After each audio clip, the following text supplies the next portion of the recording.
Balitang makatotohanan, balitang maaasahan. ACS Balita. Walang makakaligtas, walang makakalampas. Saan mang sulok ng kapuluan, Luzon, Visayas hanggang Kamindalawan. Basta't may balita, ipagwagwagan ng sikat na tagapagbalita. ACS Balita. Kasama ang 2x2 tandem Anthony Taberna at Jerry Baha. ACS Balita. Ang programang ito ay hatid sa inyo ng ACS Manufacturing Corporation, ISO certified, maker of world-class quality Pride detergent. Araw ngayon ng Biyernes, October 17, 2025. Sa ulo ng ating ACS Balita. Libreng gamot sa ilalim ng gamot package ng PhilHealth, daragdagan pa bago matapos ang taon. Department of Budget and Management inirelease na ang halos 4 na bilyong pisong para sa performance-based bonus ng mga pulis. Nawawalang 2 OFW sa Hong Kong, natagpuan na. Nasa ligtas na kalagayan ayon sa konsulada. Very good. 9 na contractors natukoy ng COMELEC na nagbigay ng pondo sa mga politiko noong 2025 elections. Konsehal ng Maynila na inireklamo ng sexual harassment. Sinuspinde ng 60 araw. At isang guro sugatan matapos barilin ng ex-husband sa loob ng paaralan sa Leyte. Magandang umaga, Luzon, Visayas at Mindanao. Good morning, Philippines. Hello, world. Kami po ang inyong mga tagapagbalita. Ito po si Jerry Baha. Ito po naman si Anthony Taberna. At ito ang ACS Balita. ACS Good News. target po ng PhilHealth na dagdagan ang mga gamot na iniaalok ng libre sa ilalim ng gamot o Guaranteed and Accessible Medications for Outpatient Treatment Package.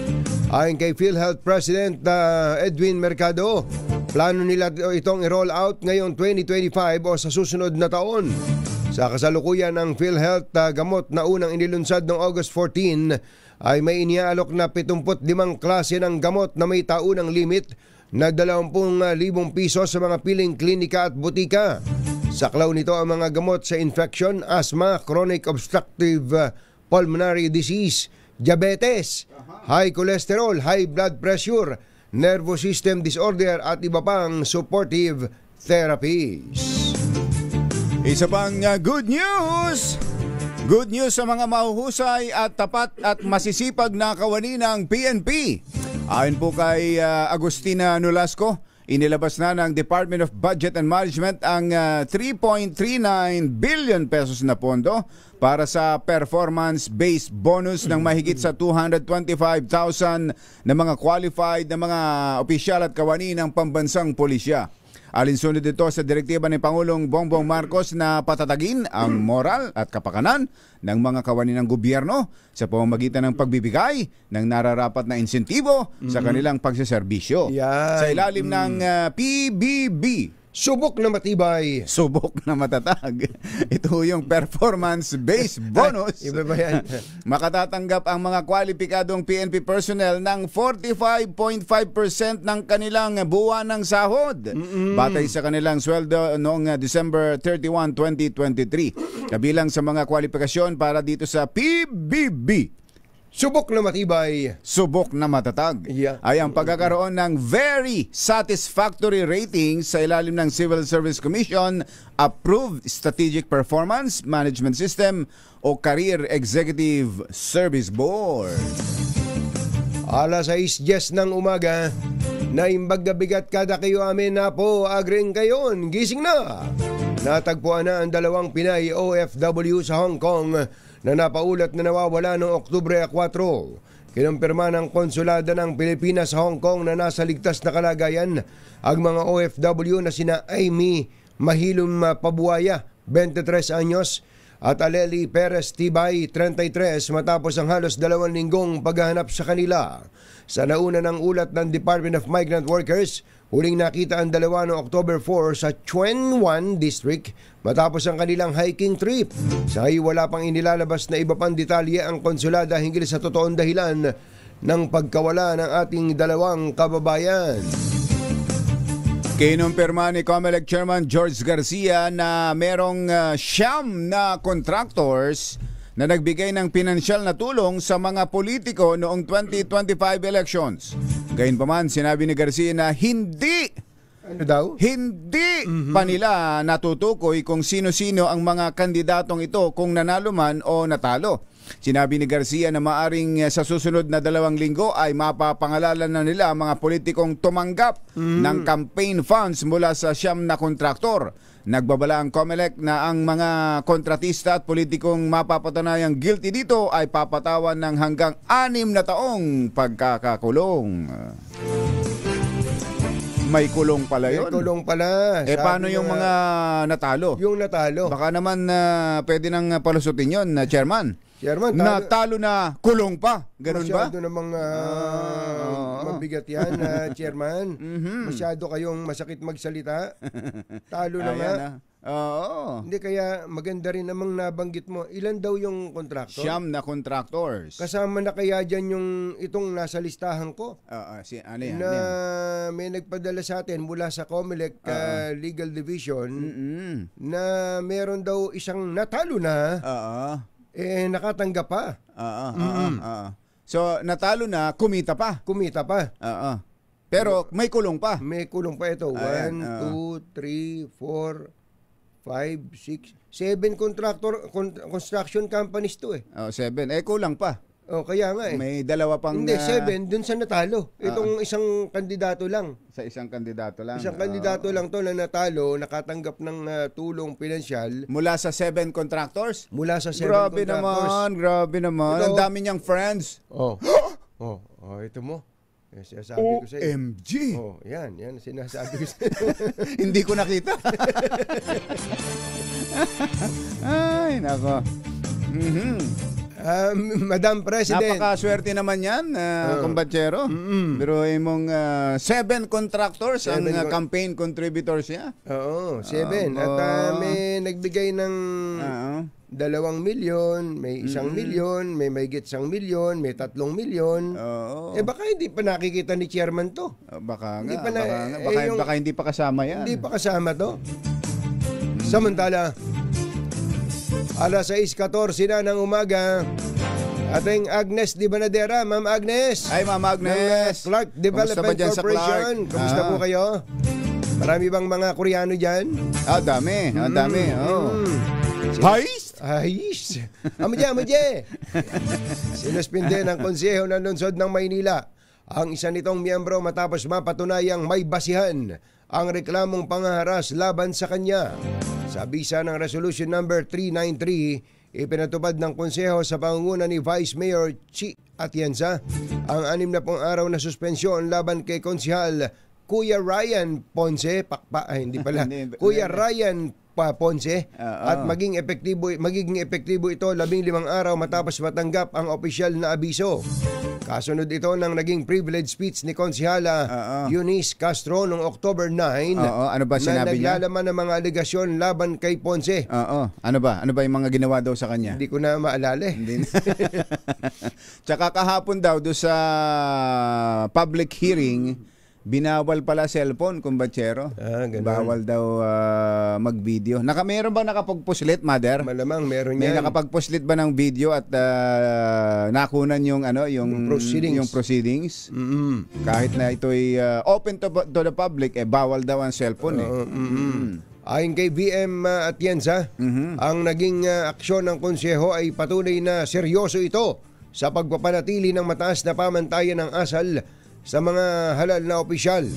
Sa ulat ng Committee on Ethics, mabilis kumilos ng Committee on Ethics ng Konseho. Konseho ng Maynila. May bigat umano ang mga alegasyon ni Castro. At kahit humingi ng tawad si Ponce, kailangan pa rin siyang managot bilang opisyal ng gobyerno. Ipiniliwanag naman ni Konsehal Attorney JB Hizon na namuno sa investigasyon na ang parusang 60 araw ay ang pinakamataas na maaaring ipataw sa ilalim ng internal rules ng konseho. Si Konsehal Ryan, hindi ba binigyan ng pagkakataong makapagsalita? Wala na. Ganon? meron hindi, to. Hindi ba man lang nabigyan ng idepensa ang kanyang sarili? Oo, palagay ko na may binigyan siya ng chance. Kaya lang halimbawa, wala ng cellphone. Paliwanag dun sa pagkumamay kang ganon, may kalabit na ganon. Baka dating Mama Maril to. Baka magaling sa... Baka trigger man.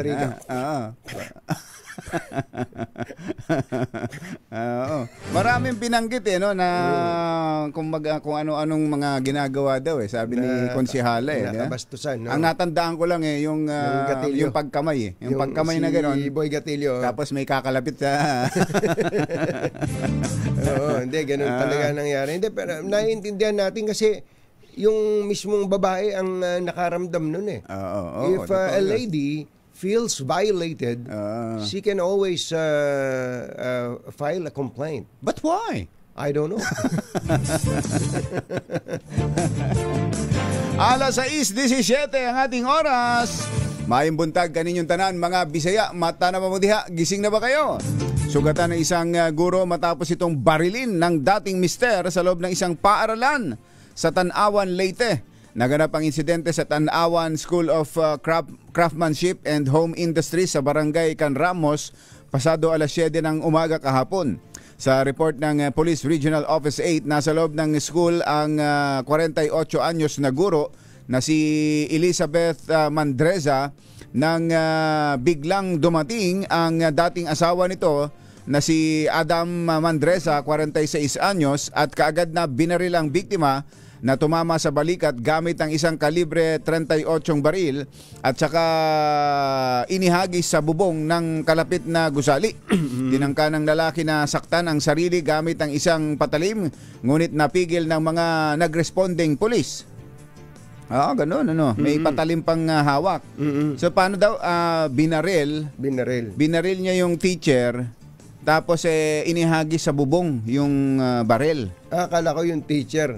Hindi, yung baril ang inihagis niya sa bubong. Para walang ebidensya. Oo. Tsaka daw tinangka ng lalaki na saktan ng sarili gamit ng isang patalim. Ngunit napigil ng mga nagresponding police. So yung baril ay para sa ang ano niya talaga ay para lang doon sa dati niyang asawa. Ito may video pala May video yun. Tapos yung patalim niya ay para sa kanya. So wala siyang intensyong gamitin yung baril sa sarili niya. Kaya inihagis niya sa bubong. Kaya niya inihagis sa bubong. Oo, ganun niya. Inamin ng suspect na hiwalay sila ng misis na teacher at inaakusahan nito na may ibang karelasyon si ma'am. Selos ang tinitingnan ng pulisya na motibo sa krimen. Ayun na yan. Hiwalay na Hiwalay na nga kayo. Di malaya na yan sa na umibig muli. Ayun.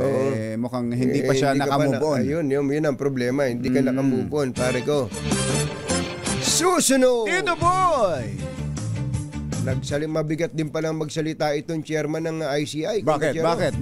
Sabi niya, ano sinabi? Hindi lang sila dapat makulong. Dapat bawiin ang mga ari-ariang ninakaw nila. Ayun, itong sangkot sa flood control projects. Tama nga pala. Tama nga naman. Tama nga naman. Yan at iba pa sa pagbabalik ng ACS Balita. 6:20 ng umaga. Kapuluan ACS Balita. ACS Balita. Ang programang ito ay hatid sa inyo ng ACS Manufacturing Corporation, ISO certified, maker ng world-class quality Pride detergent.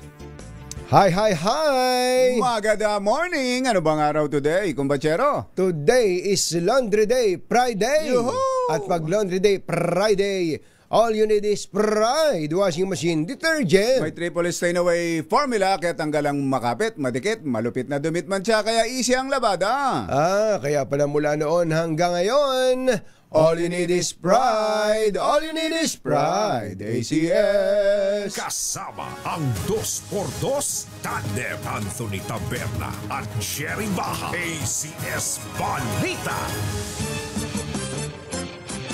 Alas 6:24, hindi lang dapat managot sa batas ang mga sangkot sa maanumalyang flood control project, kundi dapat ding bawiin ang kanilang mga ari-arian. Ito ang iginiit ni Independent Commission for Infrastructure o ICI Chairman Andres Reyes sa isinagawang asset recovery meeting kasamang iba't ibang ahensya ng pamahalaan. Punto ni Reyes, binili ang mga naturang ari-arian gamit ang pondo ng bayan. Kaya dapat lang itong bawiin. Tama! Giit nito, mulat at nagbabantay na ang taong bayan sa kasakiman ng ilang mga ganid na opisyal ng gobyerno. Oo nga! Na nagmanipula sa pondo ng bansa. May sulsul. May sulsul at may meron sa gilid. Tama. Tapos na ba? Wala na pala. Alas 6:24 ang ating oras. Buenos dias con todos mga Chabacano. Gising na ba kayo? Sapat na ang nakalap ng mga ebidensya ng Independent Commission for Infrastructure para naman kasuhan ang mag-asawang Diskaya. Ayon kay ICI Special Advisor Retired General Rodolfo Azurin, nagpapatuloy pa rin ang kanilang investigasyon kina Curly at Sara Diskaya sa kabila ng pahayag nitong hindi na sila makikipagtulungan sa ICI. Giit ni Azurin, nasa 100 ng kontrata ng mga Diskaya sa DPWH, kaya maaring ito rin ang dami ng kasong kanilang kakaharapin. Samantala, posibleng niyang irekomenda ng ICI sa Department of Justice na alisin na ang mga Diskaya bilang sa ilalim ng protected witness kasunod ng pasya ng mga itong umatras na sa pakikipagtulungan sa komisyon. Yan po ngayon yung direksyon na nagagawin po ng ICI to coordinate with DOJ, even po sa Senado, dahil nga po nag-retract na po sila sa kanilang pagko-cooperate. So marapat tamang po na pag-aralan nito ng ICI ano po yung nararapat na i-recommenda po na aksyon para po sa mag-asawang Diskaya.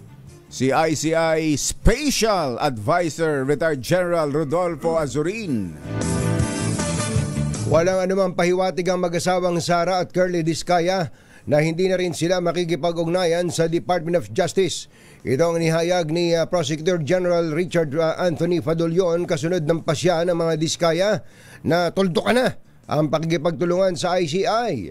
Ayon kay Fadolion, nagpagpapatuloy pa rin ang proteksyong ibinibigay ng ahensya sa mga Diskaya kahit na makikipag-ugnayan ang mga ito sa ICI o hindi na makikipag-ugnayan ang mga ito sa ICI. Paliwanag ni Fadolion, responsibilidad ng ahensya na protektahan ang mga Diskaya dahil sa posibleng banta sa kanilang buhay sa harap ng nagpapatuloy na investigasyon sa flood control mess. Sino nagsabi? Si Prosecutor General Richard Anthony Fadolion. Ngayon! Alas 6:27 ang ating oras. Maupay nga aga, mga kasangkayan, mga kabugtuan, mata na nga mo, gising na. Binigyang diin naman ni Customs Commissioner Ariel Nepomuceno ang agarang pangangailangan na gawing digital ang mga proseso sa Bureau of Customs. Tiwala si Nepomuceno na ito ang #1 solution upang labanan ng smuggling at corruption. Sa kanyang talumpati sa Supply Chain Security Management Summit 2025, iginiit nito na ang malaking papel ng BOC sa pagsusulong ng kalakalan at pagpapatibay ng seguridad sa supply chains. Punto nito bilang ang BOC ang pangangailangan daanan ng pagpasok at paglabas ng mga kalakal. Mahalaga ang ginagampanan nito sa buong supply chain. Tinawag din ni Nepomuceno bilang national threat ang smuggling na may matinding epekto sa industriya, mga manggagawa, mamimili at mga lehitimong negosyo. Alas 6:28 na, ibinida ng Pangulong Bongbong Marcos na ang newly renovated na PICC. Subok na matibay.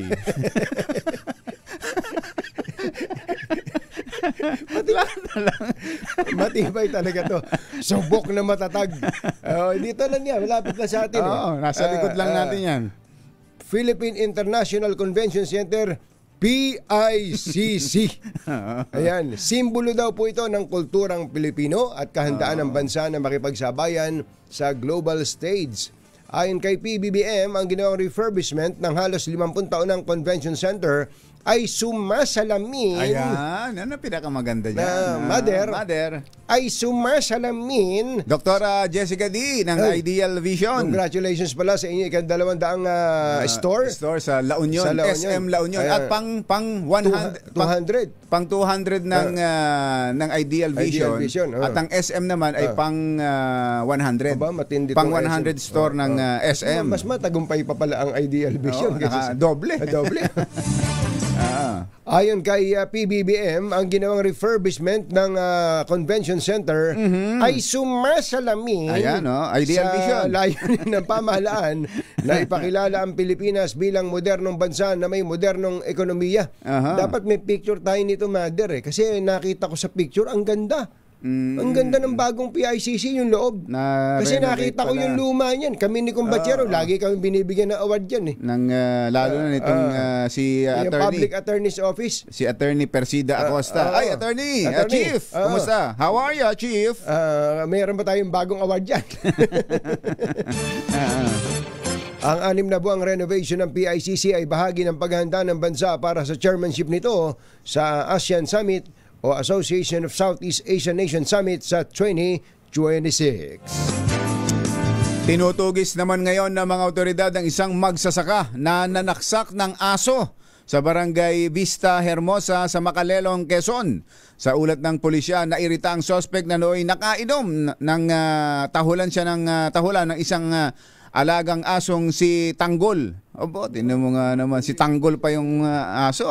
Dumampot ito ng basag na bote at saka pinagsasaksak ang aso ng 4 na beses sa may tiyan. Mabilis na nakatakas ang suspect na naharap sa kasong paglabag sa Animal Welfare Act of 1998. Samantala, nilapatan naman ng Lunas at ngayon nakaka-recover na ang asong si Tanggol. Narinig mo na ba, Yuel, yung mungkahi ni Congressman Kiko Barzaga? Congressman Kiko Barzaga, yun daw... Sa pusa naman yan. Pusa. Actually, parang lahatan kapag ka daw may murderer ng hayop, kagaya ng aso at pusa, dapat death penalty ang ipataw. Death penalty kagad? Kinukwento ni Congressman Toby Chanco tinanong daw nila, bakit naman?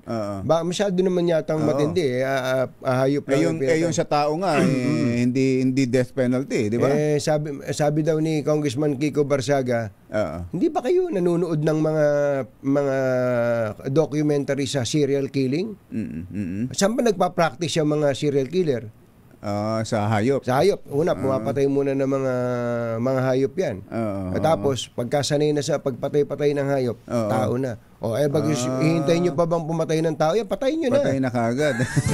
Tama, yung si Dexter. Nagsimula sa hayop yun. Nagsimula sa hayop yan. Siguro napanood ni Kiko yung Dexter. Si Dexter. Nagatid sa kabuuan ng ating ACS Balita. Ito po si Anthony Taberna. Ito po si Jerry Baha. Kasama ang 2x2 Tandem Anthony Taberna at Jerry Baha. ACS Balita. Balitang makatotohanan. Balitang maaasahan. ACS Balita. Ang programang ito ay hatid sa inyo ng ACS Manufacturing Corporation, ISO certified, maker ng world-class quality Pride detergent. This time check is...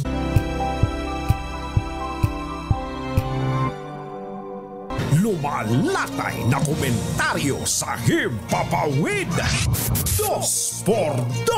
Walang takot sa paghimay sa masalimuot na isyu ng bayan. 2x2. Humahataw na mga balita at impormasyon. 2x2. Ating damhin, ating lasapin ang hagupit na 2x2.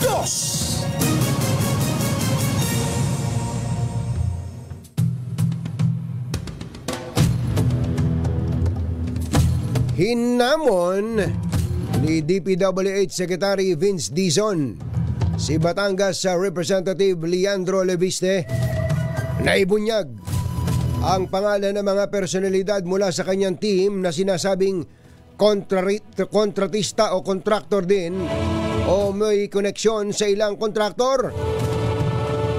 Ito! Ano daw? Ito!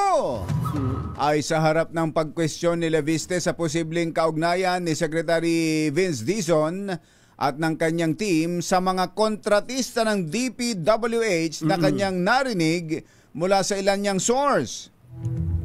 Dahil dito, sinabi ni Dizon na siya mismo ang mag-iimbestiga sa ibinunyag ni Leviste at handa siya makipag-dialogue sa congressman upang mapawi ang pangamba nito sa ngalan ng transparency. Pinanindiganan din ng kalihim na ang kanyang mga kinuhang undersecretaries ay mapagkakatiwalaan at wala sa kanila ang kontraktor. Ngunit magsasagawa pa rin siya ng sariling internal investigation.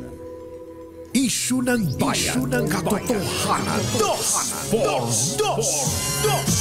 Pag maitim ang balak, magtago ka na. Dos por dos. Si Jerry at si Anthony, narito na. Dos por dos. Hahataw ng todo, urado ka. Dos por dos. Ang katotohanan, dala nila. Dos por dos. Walang sinasamba pali, maniwala ka. Dos por dos. Hataw ng husto, tol, umasa ka. Dos por dos. Dos por dos. Hi. Maganda morning! Magandang umaga, bayan! Bayan! Ito po si Anthony Taberna. Ito po si Jerry Baha. Muli pong sumasa inyo ang Dos por Dos sa umagang ito ng Friday! Yuhuu! Oy, totoong Friday. Friday ho talaga ngayon, ha? Friday na Friday, ha? Baka hindi pa rin kayo maniwala. Mga misis, okay ba kayo dyan? Nako, talagang bawat pamilya yata merong may sakit, kumbatsero. Usong-uso nga pala talaga po, ngayon. Ano ba tawag nila dyan? Yung, Influenza raw eh. Influenza. Sa atin lagnat lang yan, ano? Lagnat o trangkaso. Trangkaso. Pero matindi dahil yung iba talagang natutuloy sa ubot-sipon. Si Bailon ngayon. Kaya kailangan mag-antibiotic. Nag-antibiotic si Bailon ngayon. Kaya si Parcon ngayon din nadali pero naagapan lang nung yung mga gamot na nabibili lang sa sa mga Butikan ng bayan. Yung butikan ng bayan. Butikan ng bayan. Mabisa rin. Tingnan mo, may epekto sa kanya eh. Tingnan mo na. Akala pinag-face mask ko lang dahil ako madali akong mahawa sa ganyan eh. Kaya nakita ko yung face mask niya nasa baba. Ganyan mga uso ngayon eh. Ba't ka ako nasa baba yung face mask mo? Inihirapan ako sa rooming eh. Gusto mo baka mo, huling hinga mo na to. Hindi, mag-ingat po tayo. Lalo na si Zoe, dumating ka gabi sa bahay. Ako na, masakit daw yung lalamunan niya. Punong-puno daw kasi sa LRT. Sabi ko, pag nasa LRT, ikaw dapat naka-face mask. Naka-face mask na. Yun, balik tayo sa face mask. Sa mga ganyang lugar. Mga matatao. Kung pa naman, sabi pa naman ni Zoe, talagang mula dun sa Vito Cruz, kung saan siya sumakay, ay nakaupo lang siya nung nandun na sa monumento. Padulo na. Padulo na. Talagang wala daw bumababa. May sumasakay pero may walang bumababa. Kaya siksikan. Kaya siksikan talagang sabi ko, ganyan talaga ang buhay ng commuter. Kaya pwede ka na kung maging DOTR secretary. Ayan. Naranasan mo na. DOTR secretary, sumasakay sa bus. Ayan, sumusubok sa MRT, LRT. Tama 'yon para maramdaman ninyo kung ano ang nararamdaman at nararanasan ng ating mga commuters araw-araw. And speaking of transportation, ayun.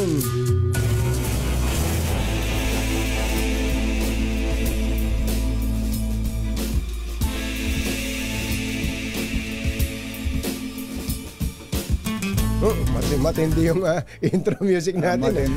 Matindi intro music natin. Matindi kasi naman yun. Nakakita na ba kayo ng ganitong kotse? Pakita nga natin, RH-TV. Nakakita na ba kayo ng ganitong Sige, klase pakita ng nga natin. kotse? Ano ba yan? Ano ba yan? Ano ba yung kotse na yan? Yung, ayan. O yun, oh. Oh. Anong kulay yan? Kung ba yan? Purple? Parang ube. Ba't nga ba ganyan? Parang violet, ano? Parang violet, ano? Ayan, violet. Oo. Hulaan nyo kung anong kotse yan. Sabi ni Kumbachero, Hyundai daw. Parang Hyundai pero mayroong mga gustong sa kulay na yan. Ako ayoko ng ganyan. Ganun. Kahit ibigay sa akin yan. Ganun ba? Grabe ka, sungit mo naman. Yung ba ilapag yung susi sa hood na ganyan at ibigay sa akin? Hindi ba? Hindi. Grabe ka. Ano ba yan? Ano bang sasakyan yan? Lamborghini. Lamborghini ba yan? Timo, yung Genie, pinapanood ko lang yan, yung tatlong kahilingan. Parang hindi naman. Parang hindi halata. Hindi yan yung alam natin. Yung na-imagine mong ang Lamborghini na alam natin yung pag binuksan mo yung pinto, pataas na ganun. Parang yung Batmobile. Parang Batmobile. Yan, parang Kia. Lamborghini. Hindi nga. Parang minamaliit mo na. Hindi nga, Kumbachero, Lamborghini ba yan? Parang minamaliit mo, Kumbachero. Ito ang Lamborghini. Yan. Ganyan ba? Ganyan. Tingnan mo na. Sa itsura pa lang. Yung mga e-sports car ba yan? Oo, sports car yan. Parang sumasali sa F1. Parang nakasayad na yung katawan sa lupa. Pag in-start mo gano'n. Yung nasa picture mong yan, parang hindi ko paniwala. Parang hindi ka makapaniwala. Wala pa ang plaka eh. So bago yan. Wala pa ang plaka. Kausapin nga natin ang nanghuli dyan.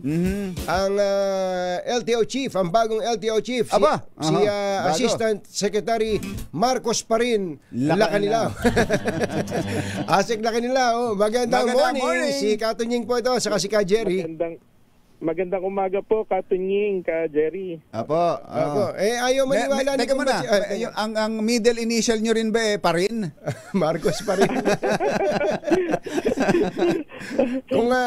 kung ang middle initial nyo ay ang middle name nyo ay Parin, baka kamag-anak nyo yung kapatid ko, si Marcos Parin Taberna. Kung magandang lalaki po yan, siguradong kamag-anakan po namin yan. Gwapo talaga. Macho, guapito yun. Nako, may nakasakay nga lang sa bus yun. Pagbabay, hawak-hawak na sa kamay. Ganun ka rin. Ay, nung pa yun, Ate Kare, nung pa yun. Matagal na yun. Baka away yan. Nandito si Asik Marcos. Well, una-una, congratulations po, Asik Lacanilao. Mabigat na trabaho po dyan sa LTO. May pinapakita po kaming pictures dito ng isang sasakyan na ano bang kulay ito? Kulay ube? Parang halaya. Parang halaya. Asik, ano po ba to? Totoo bang Lamborghini to?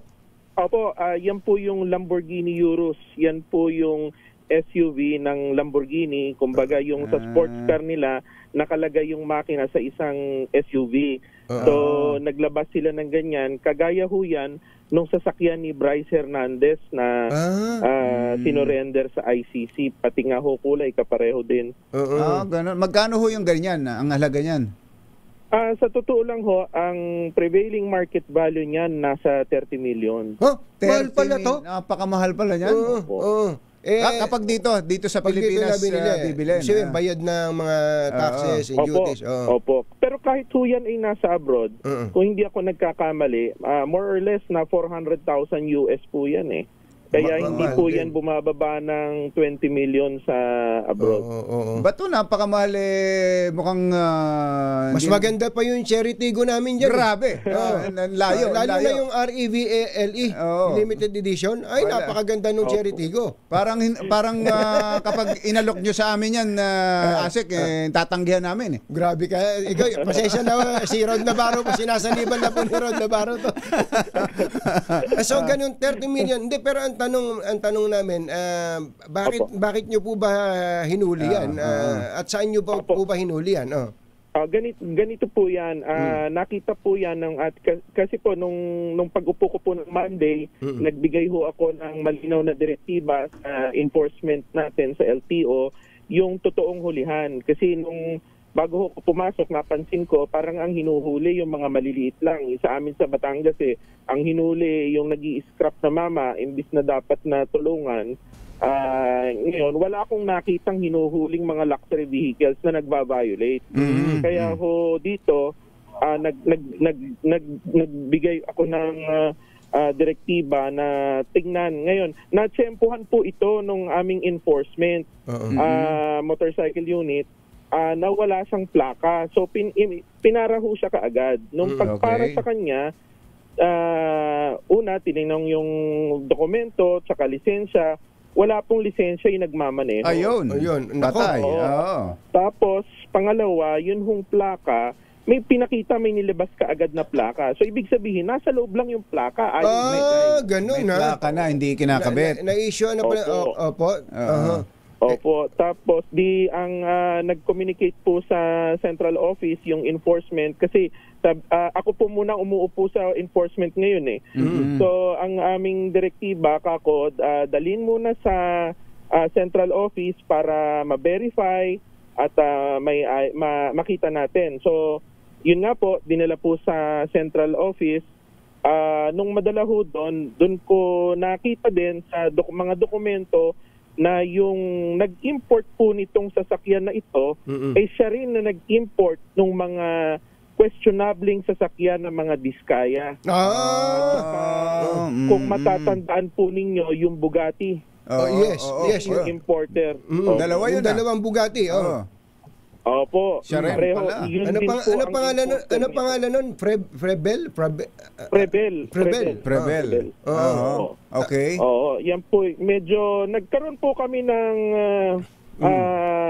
kakaibang hinala dito na mas kailangan po itong silipin mabuti. Kaya po pansamantala may rekomendasyon ako na i-impound muna sa sasakyan considering yung violation din po niya driving without license, tapos wala pong plaka pero may plaka sa loob. Contractor ho ba may-ari nito? Sino po ba may-ari niya? Foreign national po, Koreano. Koreano. Sa kanya din po nakapangalan? Ano po yun? Sa kanya po nakapangalan. Sa kanya din, Koreano. Ulitin lang po natin, Sek, saan po na flag down po ito? Na-flag down po ito sa BGC. Sa BGC. Ayun. Opo. Tingnan nyo na, no, yung kapag ka talaga yung enforcer ay matalas ang mata, may mga iba pang madidiskubre, no? Kapag ka masipag ang enforcer, katulad yan, simpleng wala lang plaka, kamukat-mukat mo, walang lisensya yung nagmamaneho, may plaka pa lang nandoon sa loob, at higit sa lahat, ito ay may problema pa sa importation. Na-check nyo na po sa customs, Asik? Kaagad po akong humingi ng tulong kay Commissioner Ariel Nepomuceno regarding po dito sa sasakyan para po mas maimbestigahan pong mabuting naman sa part nila kasi mas malaking tulong po sa amin lalo na pagka makita po ni Com, mahigpit po si Com sa mga ganitong mga palusot. Kaya talagang sisilipin po niya yan. Lalo po, Asik, ngayon may mga nare-rehistrong ang LTO kahit na hindi pala nagbayad ng tamang buwis diyan po sa customs. Opo, noon pong nag-imbestiga kami dun sa mga sasakyan ng mga diskaya, lumalabas po sa aming investigasyon na yung mga dokumento na doon sa mga sasakyan na yun ay invalid. Ang ibig sabihin po ay sa madaling salita ay questionable. Parang yung mga dokumento. So, nairehistro siya sa lumang sistema ng LTO. Kagaya, same procedure po ito na ginawa sa Bugatti at dito sa mga diskaya. Kaya po, medyo mahigpit po kami dito sa mga ganito kasi identify naman po namin yung mga sasakyan na yan. Teka muna, yung sinabi nyo, dating sistema ng LTO, so bukod doon sa system na binabanggit niyo, may tao rin na dapat na managot kung bakit na i-rehistro yung mga ganyan, Asek? Tama po kayo. Kasi ang nalimutan nila, may ano po yan may parang password and malalaman ko para bang may fingerprint yung mga yan para kung sino po ang huling gumamit ng system. Opo, sino nagproseso niyan. Kaya po talagang kailangan seryoso po yung yung trabaho dito kaya kailangan pong kasi kung hindi po natin gagawin yan paulit-ulit na lang po yan. Paano ho yun? Falsified ang mga documents na ipinresenta galing customs? Ganun po ba yun? Merong mga ganon pero sa amin ang termino namin ginagamit invalid, it's either falsified o merong questionable documents, ibig sabihin non-existing yung documents, parang ganun po. So hindi ho baka isipin natin baka may kasabwat naman na taga customs na nagbibigay ng mga dokumento. So hindi ho ganoon.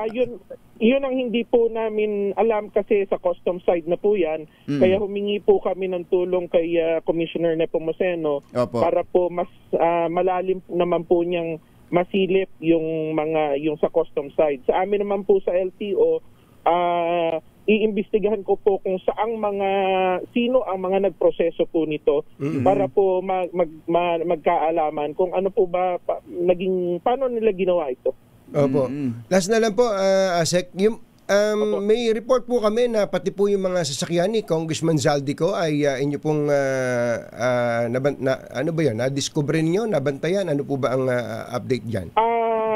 Hindi pa po final yan, pero may initial intelligence information kasi kung mga nasaan po yung mga sasakyan na yan. Pero bine-verify ko pa para hindi naman po magkamali yung mga ating enforcement, pero puspusan po kami. Talaga pong hahanapin namin yan.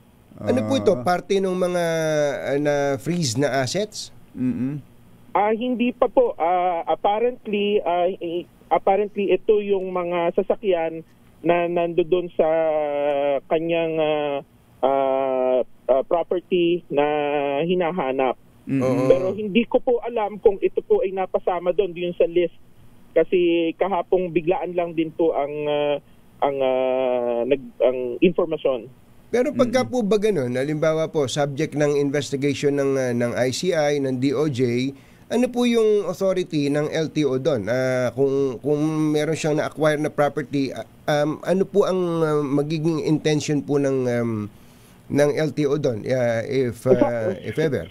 Sa amin po yung investigasyon regarding po sa sasakyan kasi sa ang LTO naman po sasakyan rehistro enforcement lang naman ang mandato namin. So yung sa sasakyan po niya amin pong tinitingnan at kapag po napatunayan namin at nakita namin yung investigasyon ay mag-link sa kanya ay isasabit po namin ang aming report sa ICI. Baka po yan, mga mamahaling sasakyan, mga luxury cars din? Opo, mga luxury vehicles po. Luxury vehicles. Kung po ba yan, katulad nung sinasakyan namin ni Kumbachero, mga Cherry Tigo, ganun? Yung kagaya po nun, mga Rolls Royce. May Rolls Royce po kayo nakita, ha?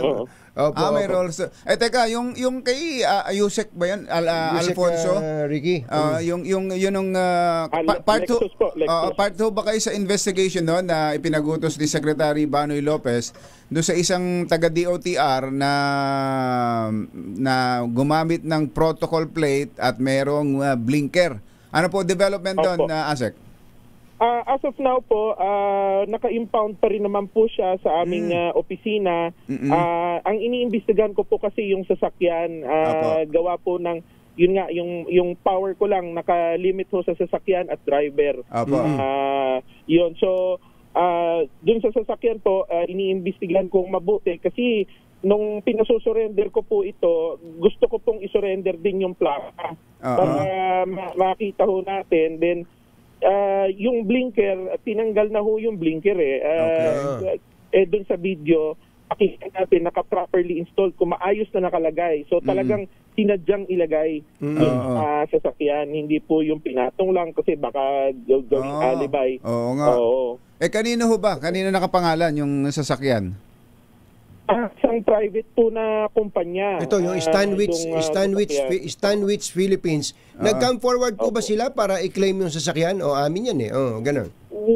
Wala pa po sa ngayon, pero mayroon na hong mga official na komunikasyon sa dokumento sa kumpanya na sagutin nila kasi yun nga po, kailangan namin malinaw po na sagot dito Oo. kung bakit na may limpya yan at May protocol gamit plate. nila yung sasakyan, yung oras na yon Oo.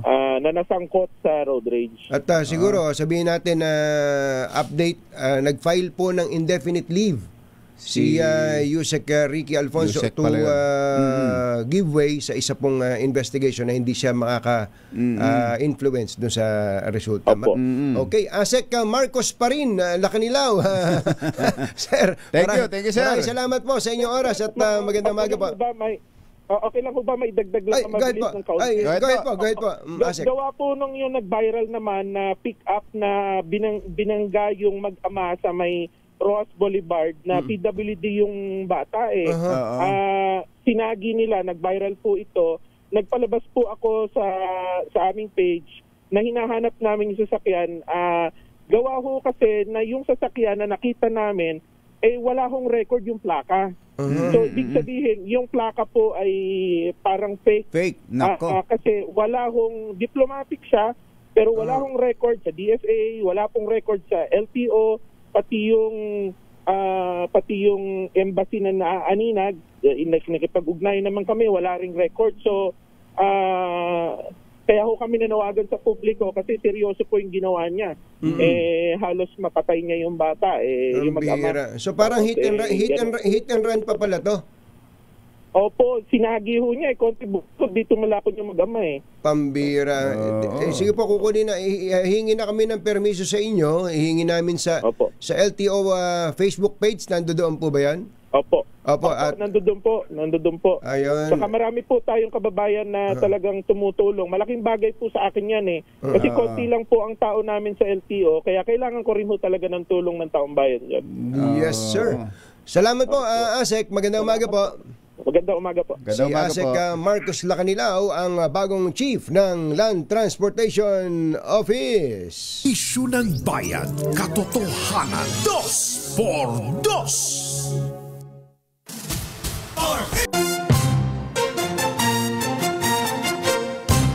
Katonying at Ka-Jerry, Anthony Taberna, Jerry Baha, ang samahang pinatibay na ng panahon. 2x2. Let's Marvin Gaye and get it on. Ay, good morning. Sa ating pong mga kababayan dyan po sa Batangas, lalo na sa 1st District ng Batangas. Ang sipag-sipag ng inyong kongresista. At batang-bata. At ngayon mukhang mapapaaway. Hindi, pero alam mo, kumbachero, natutuwa rin tayo sa isang banda na yung mga young Turks kung tawagin ay namamayagpag. Wag lang yung basag ulo basag ulo. Kapag kami yung mga may sense ang pinag-uusapan. Sinasabi, inilalabas yung kanilang damdamin. Hindi nakikipag sabwatan sa mga matatanda, sa mga datihan na sa politika. Totoo 'yun. Mukhang iyan ang kailangan natin ngayon, especially ang ating pong mga institutions. Sabihin na nating tarnished, may reputational damage. Pagka po ganun, sobrang hirap po maka-recover niyan at baka kung hindi rin lang po matatakpan ng mga magagaling na mga bata, mga magagaling, yun yung future yan yung future Kapagka po ganun, medyo mabubuhayan tayo ng pag-asa, mga kababayan. Magandang umaga po sa mga taga State of Washington na Pilipino na nanonood sa atin ngayon. Katulad ni Zila Castillo. Zila Castillo, magandang morning. Kumusta ba sina Ditching Ruby dyan? Ruby. Oo nga pala, sila Ditching Ruby andyan. Si Resty Austria naman dyan sa Texas, USA. Texas? May hinihimas-himas ngayon na alagang manok. At dahil siya ay nagbe-birthday, mukhang hindi yata panabong yung hinihimas, kundi pangtinola. Kaya Resty Austria dyan sa Texas, USA. Ayan. Happy birthday at gano'n din daw kay Ate Tenet Jimenez Bumiltak ng Capital Research Lingayen at si Ka Sonny Edic ng lokal ng Muzon, San Jose del Monte, Bulacan, sabi ni Ka Soji Jimenez. Si Athila Ray Lacerna Taberna ay nakatutok sa atin dyan naman sa San Francisco. San Francisco. Bakit ang mga naman imported 13 Martires, Cavite. Ito ang matindi, kumbachero. Si Captain Ed Mijares. Si Captain Ed Mijares, pilot nagpapalipad dito ng helicopter. Helicopter ang pinalilipad nito. Naka-AM. Ayun, sa chopper. Nakikinig ng 2x2 habang nagpapalipad ng helicopter. Birthday niya ngayon. Oy, happy birthday. Happy birthday, Captain Ed Mijares. Binabati ka ng buong Hogad family. At magandang umaga kay Mayor Julius Imperio. Mayor Julius Imperio ng Vista Real Classica. Magandang morning. Doon ba siya mayor? At doon po sa mga kababayan natin sa Barangay 5, Sangandaan, Caloocan, lakasan nyo na radyo nyo. May namimigay ng pera dyan. Ayan, ako. At maya-maya ng kaunti, mag-intro lang tayo ng ating headline. Makakausap natin Batangas 1st District Representative Leandro Leviste. Kauna-unahan sa Pilipinas. Manila Broadcasting Company. DZRH. Member, kapisanan ng mga broadcaster ng Pilipinas. Member KBP. Oras. Kapopoy, 6 na minuto na makalipas ang 7 ng umaga. Balitang bagong-bago. Balitang dapat alam mo. Balitang magdadagdag ng talino. Dahil bagong impormasyon. Makibalita. Unang-una sa DZRH. Pangunahing balita. Kasama ang 2x2 tandem nina Anthony Taberna at Jerry Baha. Sa ulo ng ating mga paunahing balita, Secretary Vince Dizon may hamon kay Congressman Leviste. Pangalanan ng appointees na kontraktor din at may koneksyon sa kontraktor ng DPWH. 500 million pesos insertion sa PNP Intel Fund ibinunyag ng DILG. Ibinalik sa tanggapan ng Pangulo. Koneksyon ng mga diskaya sa CLTG builders ng pamilya ni Senator Bongo iniimbestigahan na. Senator Go pumalag sa paglihis ng investigasyon. Arrest warrant sa mga sangkot sa flood control mess. Posibleng mailabas ng ombudsman bago matapos ang taon. Naglalabas na ba ng arrest warrant ang ombudsman ngayon? Malay ko. Bago yan bago yan Di ba, dapat sandigang bayan? Husgado naglalabas ng arrest warrant. Bagong silang na sanggol iniwan sa tapat ng isang presinto sa Las Piñas. At signal number 1 nakataas sa 6 na lugar dahil sa bagyong Ramil. Inaasahang magla-landfall sa Aurora o Quezon sa linggo. Magandang umaga, Luzon, Visayas at Mindanao. Good morning, Philippines. Hello, world. Kami po ang inyong mga tagapagbalita. Ito po si Jerry Baha. Ito po naman si Anthony Taberna. At ito ang... Pangunahing balita.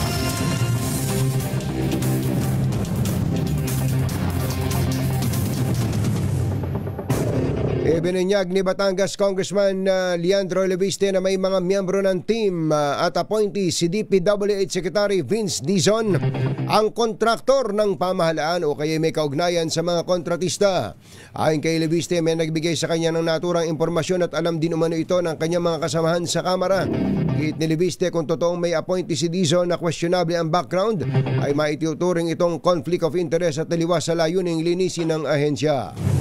It's your turn, kumbachero. Yung sagot ni Secretary Vince Dizon. Wala dito Wala ba? Oo, wala. Basahin mo lang na gano'n. Hanapin mo lang gano'n. Makikita mo yan. Huwag kang mawawalan ng pag-asa. Wala po naman. Magpapatuloy po tayo. Ayan. Nakita mo din, no? Sabi ko sa iyo, makikita. Sagot ito dun sa kay Congressman Leviste. Wala. Ganun. Headline natin yan. Oo nga. Kausapin na natin si Congressman Lian Leviste.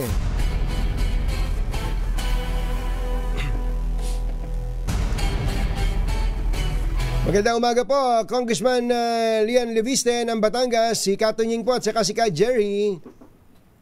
Magandang umaga po. Kumusta po kayo, Congressman? Mabuti po. You are all over the news.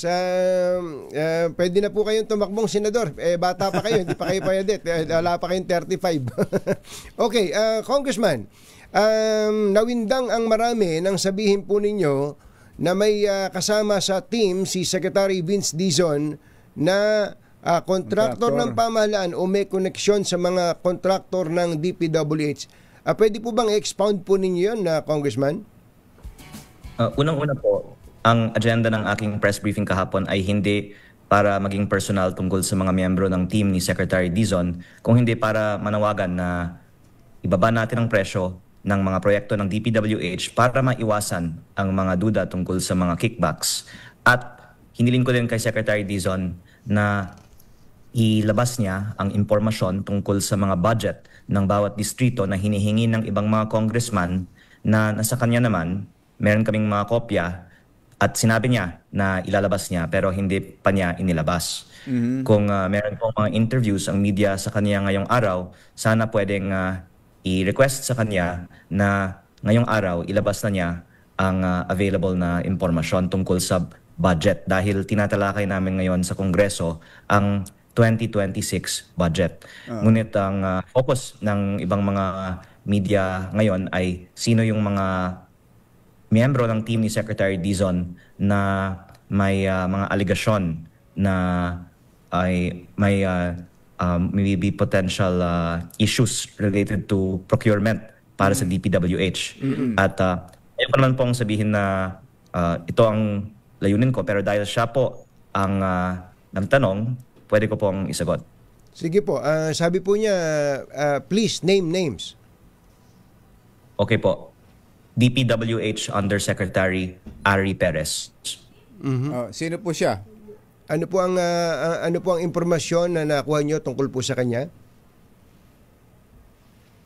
Narinig ko na ipapahawak daw sa kanya ang procurement or bidding ng mga malalaking proyekto sa central office ng DPWH.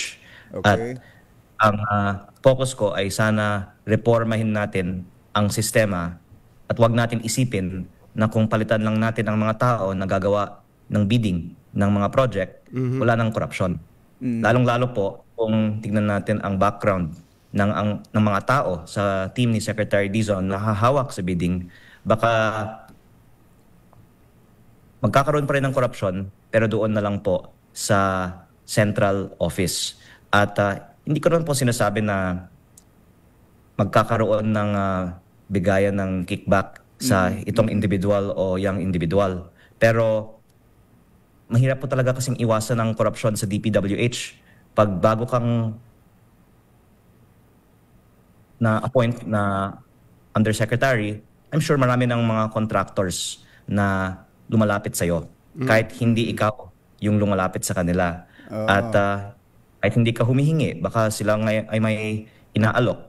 At ang isa din sa mga hiniling ko kay Secretary Dizon ay sa lahat ng mga members ng kanyang team, i-disclose nila sino ang mga contractors na nakausap nila mula sa simula ng kanilang termino o kung maaari po, yung mga iba din mga kilala nila para kung makinabang sila sa DPWH sa mga susunod na panahon, malalaman natin na may connection pala ang mga opisyal ng DPWH sa mga kontratistang ito. Ako po ay saludo kay Secretary Dizon at siya ay reformer at I'm sure sumusuporta sa panawagan ni Pangulong Bongbong Marcos para sa transparency at I think it's relevant for the public to know kung nagkaroon ng mga meetings ang mga DPWH officials sa labas ng DPWH sa nakaraang buwan. Ito po, klaruhin lang po natin, si Yusek Ari Perez ay mayroon pong mga kausap na mga kontraktor. Kailan po siya nakipag-usap?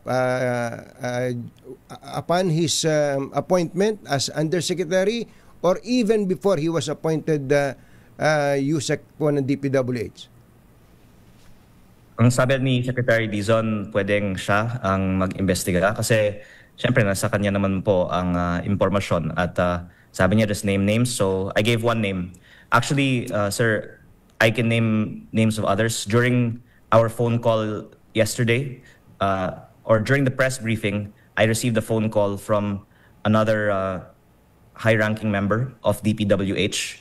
And ayoko naman po kasing ngalanan ng iba pang miyembro ng kanyang team at i-disclose ang iba pang mga narinig ko tungkol sa mga pag-uusap nila sa mga contractors at ang alegasyon na meron daw pang mas malalim pang mga connection sa mga contractors sa kanila. Pero sabi ni Secretary Dizon, i-check niya ang mga members ng kanyang team at ang dagdag ko naman po sana ay sana ilabas nila sa publiko ang mga detalye ng sino ang mga nakausap nilang mga contractors. Do you want them do you want Secretary Dizon to fire Yusek Ari Perez? Actually, I don't want to focus on his choice of appointees. I want him to release the data of the budget of each district as requested by other members of Congress, as also requested, by the way, by Congressman Toby Chanco just a few days ago in light of the budget hearings where we don't know how much is the budget of each congressional district. Na kay Secretary Dizon ang impormasyon na to. In fact, meron po akong listahan dito ng mga budget ng bawat congressional district na ipinabigay niya sa akin at pwede niyang ilabas ngayong araw ang data na yan at may data din tungkol sa mga proponents na hiningi ng ibang mga congressman na pwede din niyang ilabas. More than should he hire or not hire this person. They release the data relevant to the 2026 budget and also Napuputol. the price of projects.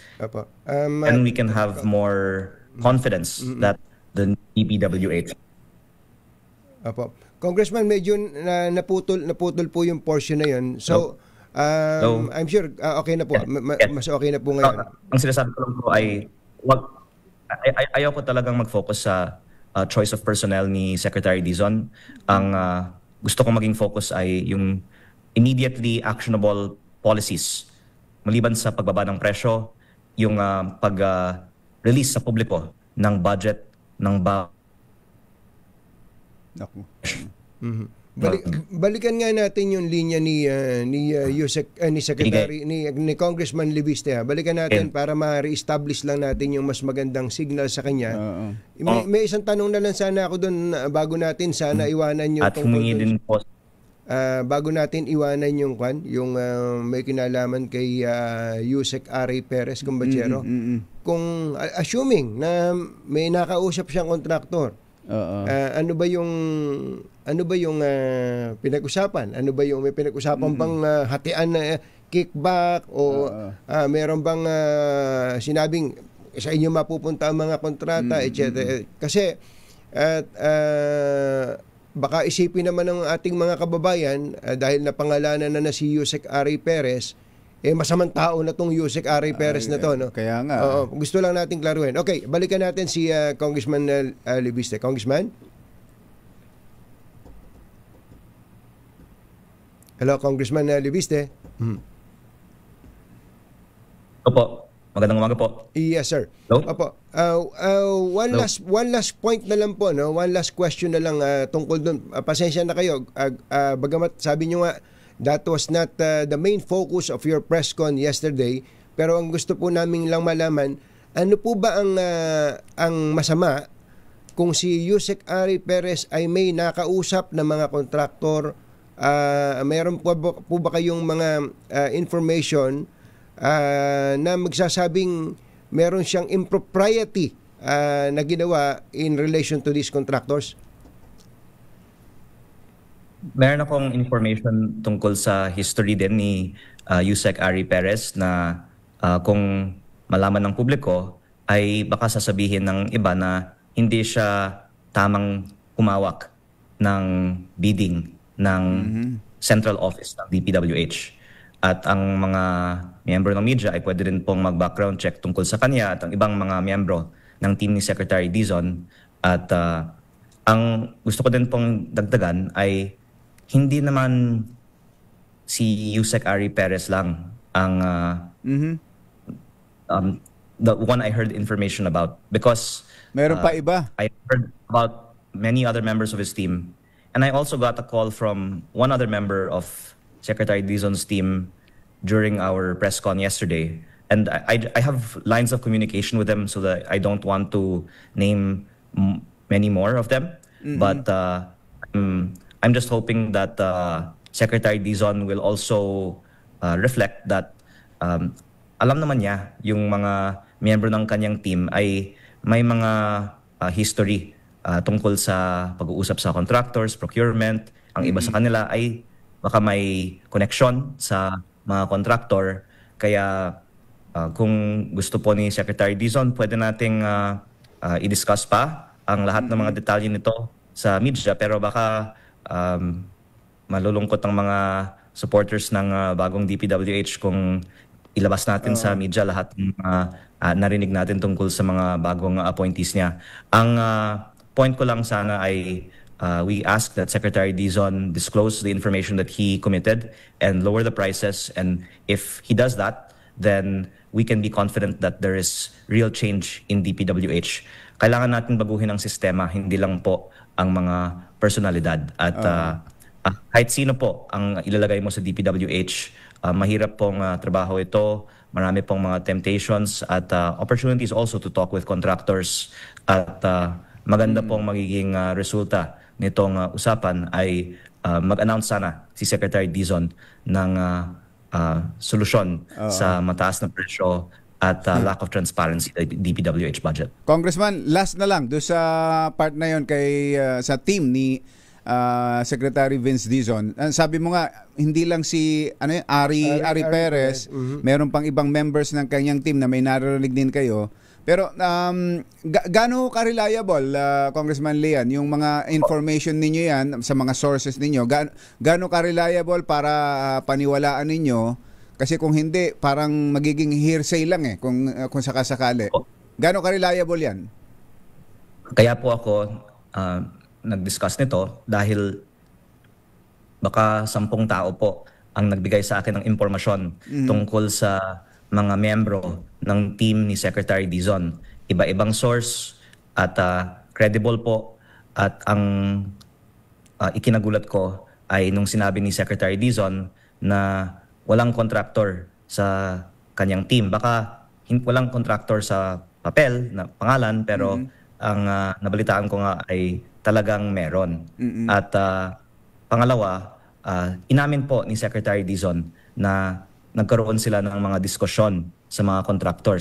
Sa isang interview ngayon lang, sinabi daw niya, meron daw sa labas ng DPWH, pero wala naman daw hinihingi sa mga meeting na yon. Bakit daw sa labas? Bakit naman sa labas ginaganap ang mga meetings sa mga contractors? Kaya para maiwasan na lang po ang mga alleged hearsay, i-disclose na lang nila sino ang mga contractors na na-meet nila. And dagdagan ko po, ang isang nabalitaan ko ay meron daw ebidensya na nagkaroon ng mga meetings ang mga miyembro ng team ni Secretary Dizon. At inaamin naman niya na mini-meet nila ang mga contractors. Kaya sana maging transparent na lang sila sino ang mga contractors na ka-dinner nila, na ka-meeting nila sa nakaraang buwan. Opo, okay. Isang bagay na lang, yung hinihingi ninyo na ilabas ng DPWH o ng Congress leadership, yung allocation per district, do I get it right po, Congressman? For example po, ito po yung budget ng distrito ko, hindi lang malinaw sa Oo nga po. pero Congressman, meron list of projects na ipinasok niya sa budget. At meron pong ipinasok sa Congress, meron ipinasok sa DPWH. Both of these can be provided by Secretary Dizon. And during the September 17 budget hearing sa Congress, may mga nag-request at kinumit ni Secretary Dizon na ibibigay niya. Tapos this week si Secretary Toby Chanco, Congressman Toby Chanco ay may request din na wag lang yung listahan ng mga projects, pati din yung proponent. Lahat po nito ay na kay Secretary Dizon. At ngayong araw, sana pwedeng ilabas na ni Secretary Dizon ito para maging confident din ang mga mamamayan na wala tayong tinatago sa sino ang nagpro-propose ng mga proyekto sa DPWH budget. Diyan po sa district ninyo, Congressman, magkano ang total amount ng DPWH project na pinapopondohan dyan? Nasa 1.5 to 1.6 B. At ang isa sa mga points ko, opo, at ang isa sa mga points ko kahapon ay sana maging equitable ang alokasyon ng mga budgets dahil ang balita po ay nagkakaroon ng bentahan ng budget. Kaya ako nabanggit na may mga systemic issues sa DPWH para doon tayo sa solusyon na less discretion, automatic na lang sana ang alokasyon ng budget para wala nang bentahan ng budget. Okay. So today pala expected natin na ilalabas po ilalabas yung yun ang commitment. Is that a commitment po from DPWH? Kinomit ni Secretary Dizon 1 month ago pa na ilalabas niya. At sa media kasi hindi siya tinatanong tungkol sa bakit niya hindi pa inilalabas. Pero marami pong mga congressman ang humihingi ng detalye na ito. At ako po ay may kopya galing sa kanya. Kaya nagtataka po ako bakit hindi pa inilabas yung impormasyon tungkol sa budget ng mga congressional districts. Yung balistahin niyo kompleto na, Congressman. Bigyan niyo na lang kami.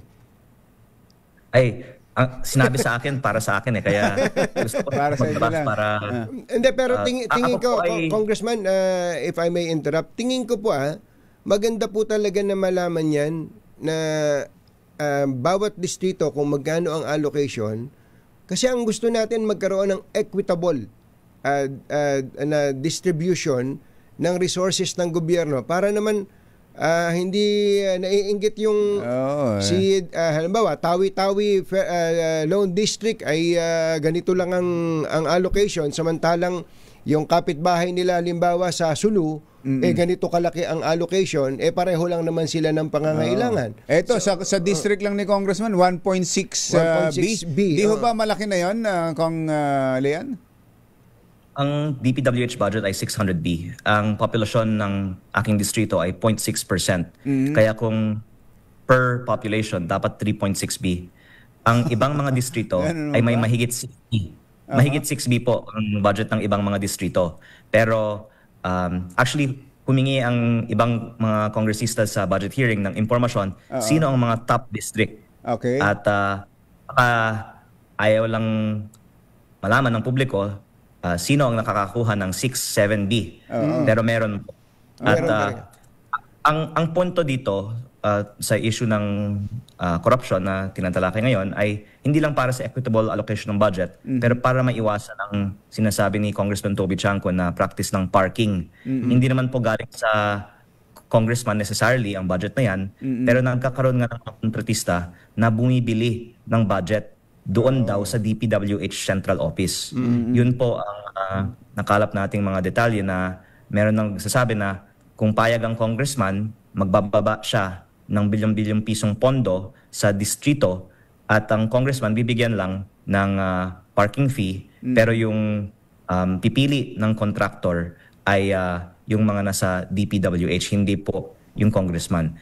Kaya ako po binanggit na wala pong perpekto sa mga teams sa DPWH dahil may mga issue talaga na lumalabas tungkol sa mga budget at ang solusyon ay hindi pag-usapan yung mga issue ng mga personalidad. Ang solusyon, iwasan natin yung discretion sa budget, babaan natin ng presyo para wala na pong potensyal ng korupsyon. Congressman Libiste, maraming salamat po. I'm sure napakahaba po ng magiging araw ninyo today dahil po sa mga sinabi nyo po ngayon at abangan po nyo pagbaba nyo ng telepono. Kaya nga, may mga marami pang tatawag sa inyo ng media.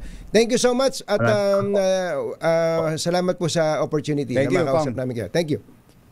Thank you. Si Congressman Leandro Leviste ng Batangas. Sabi, pinangalanan ng bata. Nanang ko po. Flash Report. Flash Report! May flash report si Yuel Reyes. Yuel, ano yan? Yuel, dito, punta ka dito. Meron na naman palang matindi, Yuel. Ano ba? Ano ba yan? Ito si Yuel. May nangyari? Meron hong reported na lindol dyan po sa General Luna, sa Surigao del Norte. Magnitude 6.2 na lindol. May lalim po itong 10 kilometers. Babala ng FIVOX, inaasahan po ang pinsala at aftershocks. Saan to? Sa Surigao del Norte? Surigao del Norte po. General Luna. General Luna. Wala pang reported intensity, pero may natatanggap po tayo na naramdaman din sa Cebu, Cotabato, sa mga kalapit. So anong magnitude nito, Yuel? 6.2 po. 6.2. Magnitude 6.2. Tapos sa Surigao del Norte, pero ramdam sa Cebu. Ramdam sa Cebu. Antindi, ano? So, from Mindanao hanggang sa Kabisayaan, ganong katin. Talaga naman na pagkasunod. Pati sa Cotabato. Naramdaman din po. Naramdam sa Cotabato. Okay, thank you. Thank you, Yuel. Gusto mag-extra? Nakalimutan. Reyes ng DZRH. Una sa Pilipinas. Yun. Flash Report. Flash Report! Antabayanan po ninyo din, pag may pagkakataon, baka makausap natin si Secretary Vince Dizon. Secretary. Baka sakali makausap natin. Ito, binanggit bukod sa kay R.A. Perez na tiningnan ko kung batsero. Ito palang si R.A. Perez, dati na rin kasama ni Secretary Vince Dizon nung pa sa panahon nung na siya ay nasa BCDA, Bases Conversion Development Authority, and after that napunta siya ng Metro Pacific Tollways Corporation, sa ilalim ng MVP Group. Ayan, siya ang presidente ng Metro Pacific Tollways Corporation, at ngayon ay kinuha ngang undersecretary. Mukhang sa picture, bata pa. Bata pa rin yan si R.A. Perez. R.A. Perez. At ang sinasabi ni Congressman Lian, bukod kay R.A. Perez, meron pang iba sa team ni Secretary Vince na may connection o may dealings, may transactions sa mga nakaraan sa mga contractors. Sa mga kontraktor. Naku po, mahaba-habang kwentuhan nito. Sandali po lamang, oras po natin. Mr. Jelom Tang, Chitiam Sam Dihun, 7:32 ng umaga. This time check is brought to you by Terma at Jerry Baha. DZRH, pangunahing balita. Kumbachero, bakit pa parang sinisino ka? Sinisino ka ba? Oo Baka naman nagnakaw ka na itlog. Yun nga. Dami natin itlog. Kuya Els Bartolome. Naalala ko yung si Hobo. Si Mama, si Benjamin Caballero, yun din ang lagi binibintang sa akin Alam mo ba, nanguumid daw ako ng iklog ng manok ng kapitbahay. Ganun daw, pagka sinino ka daw, ganun ang nangyayari. Alam mo ba na 8 sa 10 atake sa puso kadalasang nangyayari sa bahay? Ganun ba? At ang malungkot pa, kumbachero, walang alam ang pamilya kung paano mag-CPR na pwede sanang makasalba sa buhay. CPR, ano ba ibig sabihin ng CPR? Di ba? Cardiopulmonary Resuscitation. Kaya naman tuloy-tuloy ang sagip CPR ng Belkens Pharma sa pagpapalaganap ng hands-only CPR training sa maraming lugar sa Pilipinas. Ngayong araw na ito, October 17, sa Bicol. Sa Bicol. Sa Bicol naman po gagawin ang hands-only CPR training. Mula alas 8 ng umaga hanggang alas 5 ng hapon sa Tabaco National High School. Uy, malapit lang. Ayan, Diyos na Maraynaga sa Indogabos, mga Bicolano. Mata na ka mo. Ayan, sa mga nandiyan sa paligid ng Tabaco National High School. Ayan. Libre po ang hands-only CPR training, kaya sa mga kababayan natin dyan sa Bicol, lalo na kayo mga kabataan, samantalahin na matuto ng sagip CPR. Hindi mo lang maililigtas ang pamilya mo, kundi pati yung kapwa mo na makikita mong, katulad nga, yung binabanggit. Kailangan ng tulong. Bigla na lang tumumba dyan, kailangan ng iyong saklolo. Pangunahing balita. At nga pala, kumbatsero, itong Department of Finance, hanggang ngayon pala walang pagsidlan ng tuwa. Oo. Walang pagsidlan ng tuwa dahil sa malaking inambag ng PAGCOR. Biruin mo, Magkano? 12.7 billion pesos. Grabe. Ang naiambag daw po ng PAGCOR sa National Treasury nitong nakarang taon. Kaya itong Department of Finance, talaga nang ganun na lang kung purihin ngayon ang PAGCOR. Tinanggap po ng PAGCOR ang Certificate of Recognition sa ginanap na 2025 Government-Owned or Controlled Corporations Day sa Malacanang nitong nakaraang buwan. Pumangatlo ang PAGCOR sa listahan ng mga GOCCs na may pinakamalaking remittance noong nakarang taon. Ang Land Bank of the Philippines, 33.5 billion. Matindi. Ang Bangko Sentral ng Pilipinas ay 18.9 billion. At pangatlo nga ay ang PAGCOR. This award is a meaningful affirmation of PAGCOR's steadfast. Sino ba yan? Si BBM ba yan o si Apolacay? To nation building and fiscal responsibility. Sabi po ni PAGCOR Chairman. Si Chairman pala. Chairman, ayos. Chairman. Wala ba tayo dyan? Wala ba tayong libreng bulalo dyan? Mga nangunguna at mga bagong balita sa DZRH. Pangunahing balita. Andito na sila. Unahin natin ang namimigay ng kwarta. Hey, hey, hey! It's the time of the year para mamigay ng malakasang pamasko! Dahil eto na ang DZRH Pasko Panalo Malakas Promo! Sherwin, dyan sa Barangay 5, Sangandaan, Caloocan. Go, go, go! Jerry Anthony, talagang tatanda ka sa mga tindi na mga balitang napakinggan mo kanina, dahil talagang tatanda ka sa konsumisyon na akala mo okay na, yung pala hindi pa rin. Ano yung nakasulat? Panahon na buksan na ng Pangulo yung ICKBB. Dapat may direktang linya sa Pangulo yung isumbong kay Bongbong.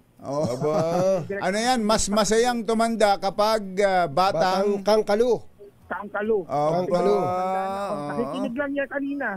Ang bata-bata pa Tobedo kanina nung nakikinig doon sa mga discourse niya. Si Kong Oka, andyan? Andyan ba si Kong Oka? Sa konsumisyon. Sa konsumisyon doon sa nalaman na akala niya kumpante na tayo na itong mga nakaupo ngayon na nandiyan sa DPWH. Okay na, yung pala hindi pa pala. Ano? Tutok na tutok naman ngayon. Tutok na tutok yan kanina sa DZRH, sa kanyang cellphone. Ito pa, tumanda na rin. Kanina, binata pa to. Kaya ka, Sherwin, no? Bakit mga nakikinig pala? Nakikinig sa'yo si Chairman. Eric. Eric ano? Sarmiento. Si Eric Sarmiento. Ano yung pakiramdam mo kanina doon sa pinag-usapan nila, yung mga siniwalat itong si Congressman Leandro Nabiste. Parang wala nang katapusan yung mga pag-iimbestiga. Parang mahaba naman siya. Tatanda na rin, no? Tatanda na rin mga nag-iimbestiga. Walang katapusang investigasyon sa kaliwat ka ng mga akusasyon ng katiwalian sa gobyerno. Pero palagi na nakikinig sa DZRH. Oo naman. Dahil paborito mo DZRH, ito meron kang 1,000 pesos. Yun! 1,000 at siyempre. Pero makasama yan, pang Noche Buena. Ayan, mauna na tayo magpasko na Noche Buena package. Wala sa DZRH at siyempre ang DZRH t-shirt. Para sa inyo, ano masasabi sa DZRH? Maraming salamat, DZRH. Siguro, dapat magpatuloy kayo ng pagpa-broadcast dahil malaking tulong sa mamamayan ang ginagawa niya. Maraming salamat. Ganun ka-seryoso, grabe. Thank you, Erap. Seryoso. Erap. Talagang ganyan ang pakiramdam na ating mga kababayan na kung wala ang DZRH, talagang hindi mababantayan ang mga issue ng bayan. Yan ang DZRH News, RH6, Sherwin Bat Alfaro, DZRH, una sa Pilipinas, una sa Pilipino. Thank you! Oy, Orly Trinidad! Happy birthday! Happy birthday! Kapusong Orly Trinidad, happy birthday! Ka-birthday mo pala si Tony. Si Tony Apale. At saka si Ivy Limcaco Apale. Happy birthday! Happy birthday! Oy, may good news tayo. Hatid ni RH15 Giselle Regaport for a change. Giselle! Come in, Giselle! Jerry Katunying, nakaamba yung kapias presyo sa mga produktong petrolyo sa susunod na linggo yan ayon sa Energy Department. Sabi ni Assistant Director Rodela Romero ng DOE Oil Industry Management Bureau, posible mag-rollback ng humigit kumulang 10 at 10 sentimo ang kada litro ng diesel. Maaari naman na 30 sentimo na bawas presyo sa kada litro ng gasolina habang 65 sentimo sa kada litro ng kerosene. Kabilang sa mga tinukoy na dahilan ni Romero ang patuloy na paghina ng crude oil dahil sa oversupply mula sa OPEC, Russia, gayon din sa Estados Unidos.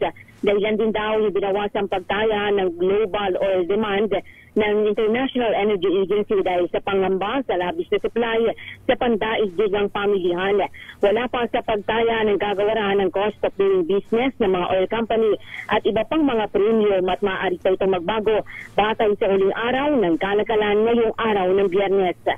Ito si Giselle Ricafort para sa DZRH na sa Pilipinas, una sa Pilipino. Thank you, Giselle. Samantala. Sunod natin si Boy Gonzales. May sinubaybayang isang matandang inagawan. Ninakawan ng pitaka. Yung magnanakaw ay umaming. Ano inamin? Umaming bibili ng shabu. Nako! RH29, Boy Gonzales. Come in, boy! Jerry Anthony, arestado ng mga tawa ng Manila Police at District ang isang lalaki na umulit nagnakaw ng pitaka na isang matanda na may karamdaman sa Barangay 177 Gagalangin, Tondo, Manila at nahulihan din ng hinihinalang shabu. Kinilala ni Police Lieutenant Colonel Ronald De Leon, Secretary sa Bago Police Station ang suspect na si Arnold Salamati, kilala sa alias na Bandam, 60 anyos, walang trabaho, presidente ng Isa San Juan, Gagalangin, Tondo. Ayon sa MPD, alas 10:15 kagabi, nag-responde ang mga otoridad sa reklamo ng isang concerned citizen hinggil sa insidente ng pagnanakaw illegal na droga sa Clemente Street, malapit tama sa kanto ng Carmen. Sa isinagawang operasyon na aresto si Salamati at nakumpis sa kanya pag-iingat ang isang hit at sealed na transparent plastic na naglalaman ng hininalang sabu at tinasin kalaga ng hit mo sa 400 pesos.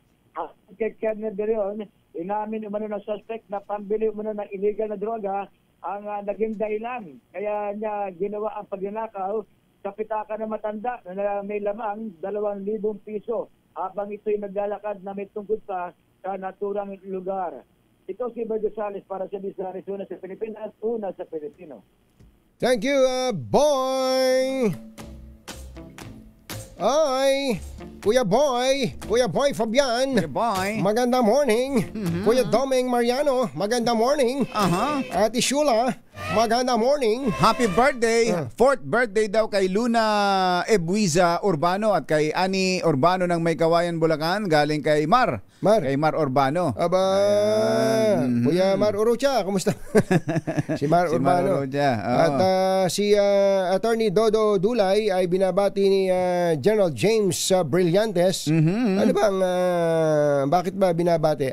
Dahil sa 26th founding anniversary pala ng PNP IAS. Internal Affairs Service ng PNP. Ayan. Yes, sir. Congratulations. Happy anniversary. Ay, baka dapat yan ang palitan ng bubong na inyong mga bahay, ha? Buti na lang may bubong na maaasahan. Gawa sa state-of-the-art technology. May aluminum na. May pintura pa.